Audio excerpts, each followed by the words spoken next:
Bom dia. É com grande alegria que nos reunimos aqui neste espaço virtual para mais uma manhã de terça-feira, estarmos renovando atitudes, estudando com o Hamed. Então, nessa manhã, eu vou convidá-los para que juntos possamos fazer uma análise do capítulo 15, que tem como título Servilismo. E ele vai iniciar com uma passagem evangélica que está descrita lá no Evangelho segundo o Espiritismo, no capítulo 9, no item 8, e que diz mais ou menos assim: a obediência e a resignação, duas virtudes companheiras da doçura, muito ativas, embora os homens as confundam erroneamente com a negação do sentimento e da vontade. A obediência é o consentimento da razão. A resignação é o consentimento do coração. E então, tendo por base essa passagem evangélica, Hamed nos convida a uma profunda reflexão sobre o servilismo. E ele vai iniciar o capítulo dizendo que a subserviência pode esconder falta de iniciativa, uma passividade indesejável, um complexo de inferioridade e até mesmo uma imaturidade da personalidade. Obedecer não é negar a vontade ou o sentimento, mas exercitar o próprio poder de escolha para cooperar com os outros na produção de algo que seja maior e melhor do que aquilo que se faria sozinho. Assim, considerando, quando a gente pensa em obediência, o que se observa é que isso deve ser uma postura interna, racional, lógica, compreensiva e o mais consciente possível.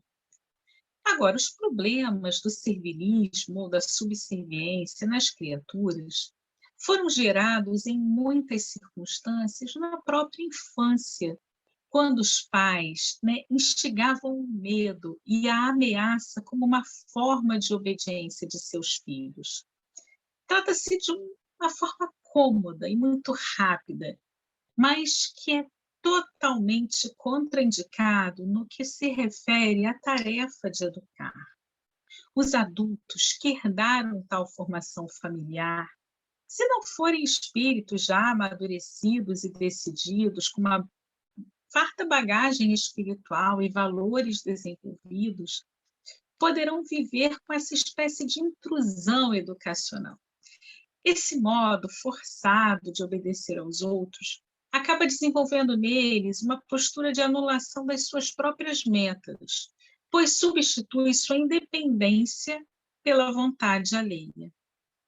Outros trazem ainda das vivências anteriores sentimentos de culpa por terem abandonado seus afetos, sem nenhuma consideração.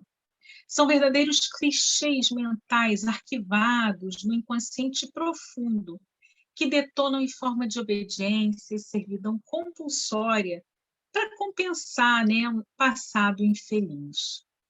A psicologia, por seu turno, assevera que certos indivíduos desequilibrados por conflitos, muitos deles herdados na infância, trazem enraizados em sua personalidade uma necessidade enorme de satisfazer os seus sentimentos de mando ou de autoridade, sempre impondo ordens, métodos e regras que, obedecidos passivamente, lhes trazem um enorme prazer e uma enorme satisfação. Essas pessoas, normalmente, quando entram em contato com as personalidades mais submissas, compensarão a sua necessidade de dar ordens e, em muitos casos, somam ao seu impulso agressivo uma espécie de neurose da autoridade, satisfazendo, assim, características sádicas, dominando e afligindo criaturas servis por anos e anos. Aquele ser humano que se sujeita a esses comandos, ele vai viver constantemente numa espécie de confusão mental, absorvendo na atmosfera íntima uma sensação de não ter agradado o suficiente o outro.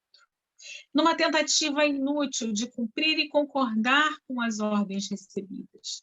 E aí ele cai sempre naquela fase da decepção, da revolta, da indignação, porque a verdade é que, internamente, ele espera receber amor e consideração pela obediência executada. Muitos de nós tivemos pais que nunca se importaram, né, em nos impor limites, fatores indispensáveis para que a criança aprenda a conhecer o não, evitando, sim, aquela ilusão de que terá tudo ao seu dispor e que jamais encontrará obstáculos e dificuldades em suas vidas. Viver querendo ter sempre os nossos desejos realizados ou executados é exigir obediência a qualquer preço daqueles que nos cercam. Paralelamente, com o passar do tempo, essa postura pode acabar se tornando inversa. Ao invés de exigirmos a sujeição de todos aos nossos pontos de vista, passamos a nunca dizer não, sempre tentando satisfazer os outros, sempre dizendo sim, ainda que precisemos ir às últimas consequências. Por outro lado, uma pessoa que nunca diz não só pode ser desonesta, porque diz que faz e dá muito mais do que tem e pode, expondo-se sempre ao risco de ser taxada de hipócrita e, além de tudo, de não realizar a sua própria missão na Terra, porque se arvorou em correr atrás da realização dos outros. A obediência é o consentimento da própria razão. Quem consente a alguma coisa permite que se faça ou não, conforme achar conveniente a sua maneira de agir e pensar. A resignação é o consentimento do coração, ou melhor, os sentimentos falarão mais alto e a criatura abdicará o seu direito em favor de alguém ou de uma causa, por livre e espontânea vontade, já que o direito era de sua competência. Efetivamente, a obediência e a resignação, virtudes às quais Jesus de Nazaré se referia, não são aquelas que os homens as confundem erradamente como negação de sentimentos ou mesmo da vontade, conforme bem define Lázaro no texto que usamos de esclarecimento, de introdução do tópico de hoje. Lembremos-nos sempre de que servir nem sempre será considerado virtude, visto que esta postura de nossa parte pode estar camuflando uma necessidade de agradar a todos, bem como pode estar desviando-nos de nossa real missão na Terra, que é crescer e amadurecer espiritualmente. Esse texto de Hamed nos dá aqui fontes inesgotáveis de reflexão, porque, em verdade, muitos de nós trazemos ainda inseguranças emocionais muito grandes. Muitos de nós temos muita necessidade de aceitação. Temos muita necessidade de ser acolhidos pelos outros.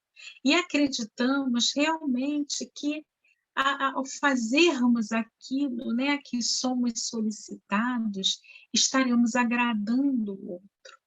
Muitas vezes colocando nossa própria vontade em segundo plano. Quando Jesus, né, fala sobre a virtude do bem, do servir, ele fala daquele servir real, daquele servir com motivação, daquele servir que é uma entrega interna ao outro, onde você estará se doando em verdade ao outro, mas porque você se sente pronto e preparado por isso. Não porque você está se submetendo às vontades e aos desejos do outro. E aí há uma diferença. E é nessa diferença, nesse sentido, que Hamed busca nos elucidar neste texto que está presente no capítulo 15. Na verdade, há aqueles que precisam né, se sentir poderosos, mandarem nos outros para que aquilo, né, alimente seu ego. Mas tudo isso é sinal de maturidade psicológica. Aqueles que já se conhecem, que sabem o seu papel aqui na Terra, respeitam seus próprios limites.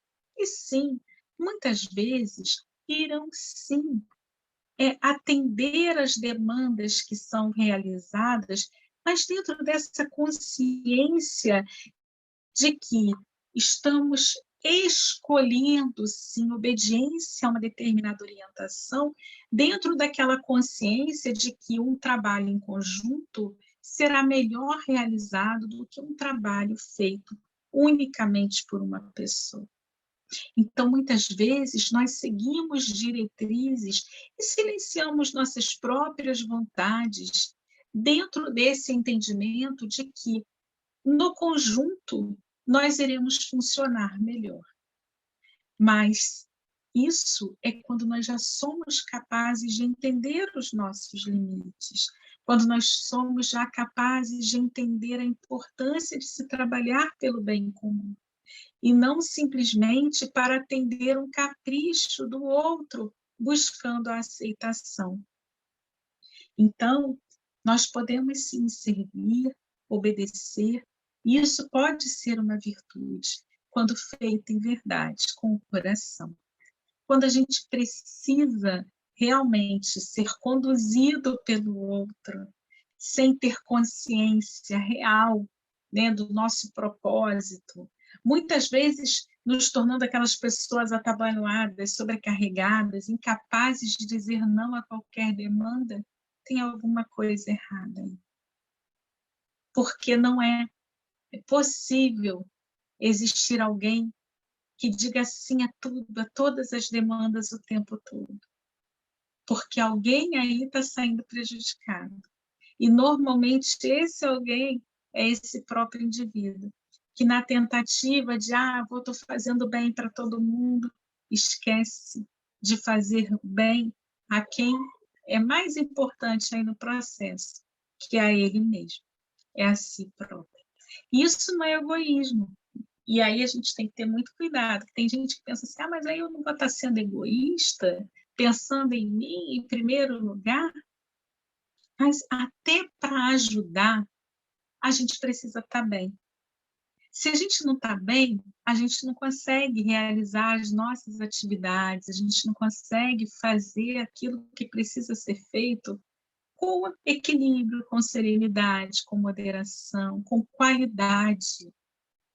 Então, é muito importante que a gente busque esse autoencontro, que a gente busque, né, se valorizar, se respeitar e entender os processos ao longo da nossa existência, muitas vezes assumindo sim uma postura de liderança onde precisaremos sim delegar, comandar com sabedoria, com equilíbrio, mas também, muitas vezes, assumindo a postura daquele ser que obedece, daquele ser que precisa servir, porque todos nós estamos aqui com esse propósito.